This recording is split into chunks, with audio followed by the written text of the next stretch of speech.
ಯೋಗಿ ಆದಿತ್ಯನಾಥರ ಬಗ್ಗೆ ಜಿಲ್ಲಾ ಯುವ ಮೋರ್ಚಾ ಕಾಂಗ್ರೆಸ್ನ ಅಧ್ಯಕ್ಷ ಮಿಥುನ್ ರೈ ಅವಹೇಳನಕಾರಿಯಾಗಿ ಮಾತನಾಡಿದ್ದು, ಇವರ ಮೇಲೆ ಕಾನೂನು ಕ್ರಮ ಕೈಗೊಳ್ಳುವಂತೆ ಸುಳ್ಯ ಬಿಜೆಪಿ ಮೋರ್ಚಾ ವತಿಯಿಂದ ಬಂಟ್ವಾಳ ಠಾಣೆಯಲ್ಲಿ ದೂರು ನೀಡಲಾಯಿತು. ಉತ್ತರ ಪ್ರದೇಶದ ಮುಖ್ಯಮಂತ್ರಿ ಯೋಗಿ ಆದಿತ್ಯನಾಥ್ ಅವರ ಬಗ್ಗೆ ಕಾಂಗ್ರೆಸ್ ಪಕ್ಷದ ಸಾರ್ವಜನಿಕ ಪ್ರತಿಭಟನಾ ಸಭೆಯಲ್ಲಿ ಅವಹೇಳನಕಾರಿಯಾಗಿ ಹೇಳಿಕೆ ನೀಡಿ ಹಾಗೂ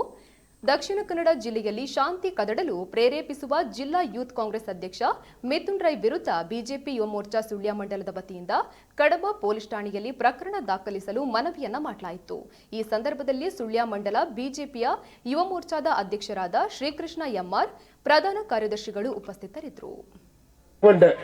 ಯೋಗಿ ಅಯೋಗ್ಯ ಆದಿತ್ಯನಾಥ ಉತ್ತರ ಪ್ರದೇಶದ ಮುಖ್ಯಮಂತ್ರಿ ಆದಿಪ್ಪಾಡು ಏನೇ ಆದಿಪ್ಪಾಡು ಕರ್ನಾಟಕ ಮಿನಿ ಕಾರ್ತಿ ಎಂದಂಡ ದಕ್ಷಿಣ ಕನ್ನಡ ಜಿಲ್ಲೆದ ಪವಿತ್ರ ಮಣ್ಣುಗೆ ಕಾರ್ತಿ ಎಂದಂಡ ఆయన ಮುಖಕ್ಕೆ ಕಪ್ಪು ಬಣ್ಣ ಬಾರಿದು ಮಸಿ ಪೂಜಿತು ఆయన పిల్లల కలపన ಕೆಲಸ ಕಾರ್ಯ ಈ ಯೂತ್ ಕಾಂಗ್ರೆಸ್ ನ ಕಾರ್ಯಕರ್ತರದ್ದು ಮಲ್ಪೆ ಬಂದ್ಪುರ ಪಾತ್ರ ಬಂಡ